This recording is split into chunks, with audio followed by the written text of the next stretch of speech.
today we are going over my serger, which I have a Juki MO644D. I only know that because it says so, and I also still have the box and the paperwork. I don't really pay attention to my types unless I need needles and stuff, so that's a me thing.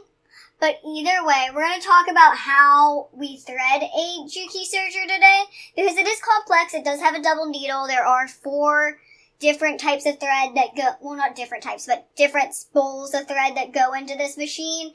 It opens up here. It has a blade. So this is definitely a machine you have to be careful with, because there's so much. It needs oiled regularly.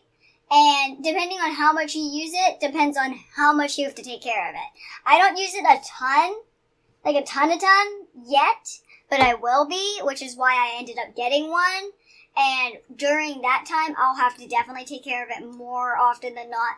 But really, I just make sure that everything is fine and moving and cleaned out. And the max I think I go without testing to see if it needs oil or anything is about 6 months. That's because of how little I use it currently. I use my other sewing machine way more right now.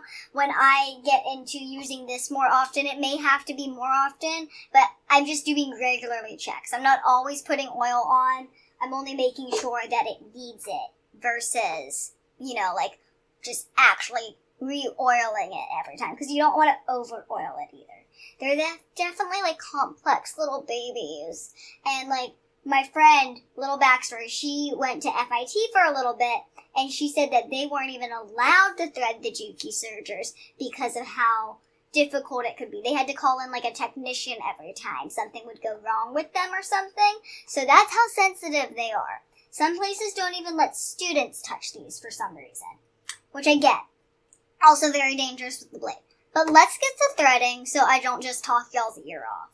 To start threading the serger, we're going to use 4 separate spools of serging thread. The serging thread spools go on the spokes in the back of the serger.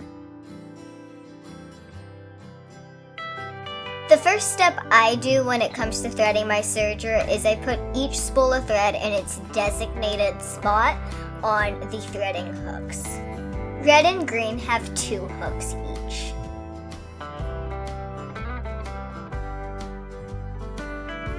When it comes to threading the serger, we're going to start with red. To start, we're going to wrap the thread around the holder twice. And we're just going to follow the red dots. For the dial, we want to make sure the thread is locked in and tight.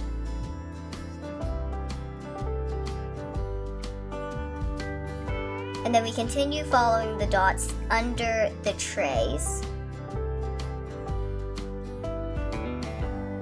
Red specifically goes on the side closest to us.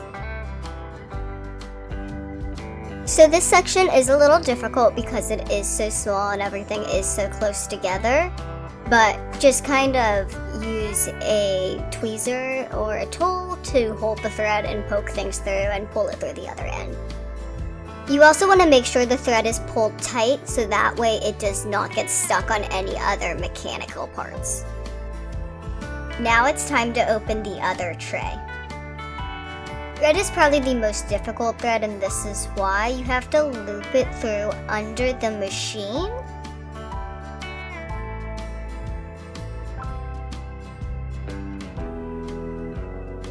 And then pull it through on the other side. Once it's on the other side, you kind of hook it in to this one section and pull it through back to where you began.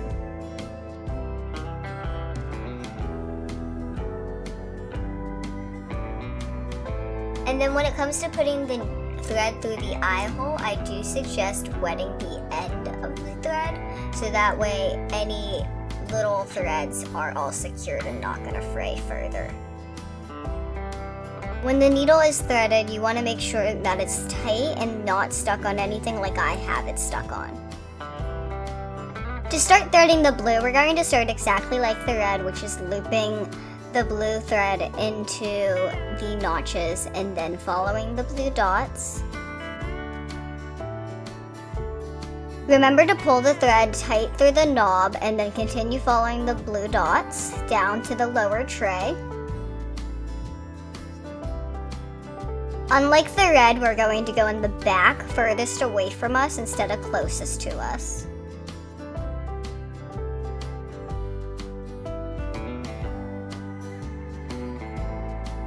And then to thread the needle, we're going to put the thread in this latch next to it and then poke it through the eye hole.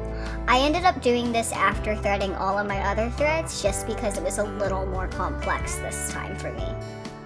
Then once it's through the eye hole, we pull it tight. We're going to start the green threading like the rest of them, which is locking it around those notches.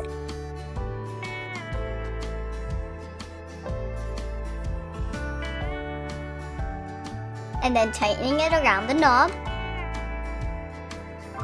And then we're going to follow the green dots, which goes up and then under the small latch to the side and on top of the lower hook area. Next, we're going to go to the top right and put the thread through the thread holder. And we're going to thread the needle closest to the blade. Just like threading any other eye hole, we're going to pull it through, and then once it's through, we're going to pull it tightly to secure it. Once again, we're going to start with locking those threads into place, and then tightening it around the knob. And just like green, we're going to go under that little side latch, and instead of like green, we're going to go on the top hook. With yellow, you do latch on the left side, but I am latching on the top right again just because latching on the left never stabilizes it for me.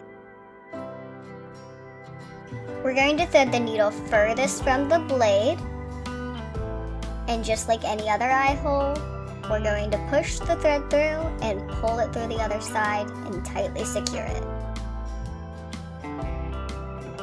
Now we're going to start the process of sewing, so we're going to either leave the blade up if you would like to not cut the fabric, or put the blade down if you would like to cut the fabric. Then we're going to close the machine up, and then we're going to pull the thread through while running the machine to lace up the beginning thread. And then we're going to put our fabric through. This time we're cutting, and this time we're putting our fabric through, not cutting the excess off. This is what the fabric looks like going through the machine with the fabric cut off, and this is what it looks like sewing on a flat edge with no excess cutting. Okay, y'all, so that is me threading my Juki M64 4D. I am gonna remember that number one day. As you know, it has 4 different places for those spools of thread to go, and I'm pretty sure you don't have to thread all of them. I mean, there's no really real rule saying you have to. I think sewing is do what you want as long as you're being careful. You definitely can use it for the double needle without having to do that bottom stitch. You just have to play with the settings a little bit. I've seen people do it. It's not always recommended for beginner sewers, so I haven't done it yet even. But I have seen people use a Juki serger for regular sewing. So you can do that, and then you can also take this blade off. I don't know why I tried to remove it here. Take this blade up and not cut any excess fabric off and just get those stitch lines. So the Juki makes everything kind of like universal in a sense, I think. I think you can do a lot on a Juki that you can't do on a regular sewing machine without getting the adaptable tools for it. So a Juki is definitely a thing I would put on any sewer's list if you are like well versed and think you need to like challenge yourself. If you're a beginner, definitely get a beginning sewing machine. Start with small stitches and work your way up. Maybe get some different foot pedals and stuff. You never know where you could go and what you end up liking. Like a regular sewing machine's better for quilting. This is not made for quilting. This is made for sewing garments and a lot of like those inner leg leggings kind of fabrics or the swimsuit fabrics and stuff. Like this is what these work best for, or what I will be using it for versus my sewing machine. And I will still be using my sewing machine probably more often than my Juki, just because one, I'm comfortable with it, but two, until I get really well versed in all the ways that Juki can work, I can't use it for my regular everyday sewing because I'm too scared. So also, that's a new thing I will tell you. Don't do something like get yourself fabric or get yourself a sewing machine that you're scared to play with. You want to play with it. You want to be able to touch it. You don't want to be too scared to screw it up. You want to be okay with mistakes. And I'm okay making a bunch of mistakes with my Juki. I am not okay sewing a garment. 100% just Juki yet. I think I definitely have to use my sewing machine still, but I am testing my boundaries with my Juki every day. I use it a lot to sew my swimsuits or my undergarments together, so it's really come in handy, especially when it comes to cutting excess fabric off. It's just a step, like, taken away. But I hope you enjoyed this kind of, like, walkthrough on how to do it and this introduction to one of my machines that you've seen me use so often. Other than that, have an amazing day, stay beautiful, and if you want to learn to do something, just go out there and do it. Bye, y'all!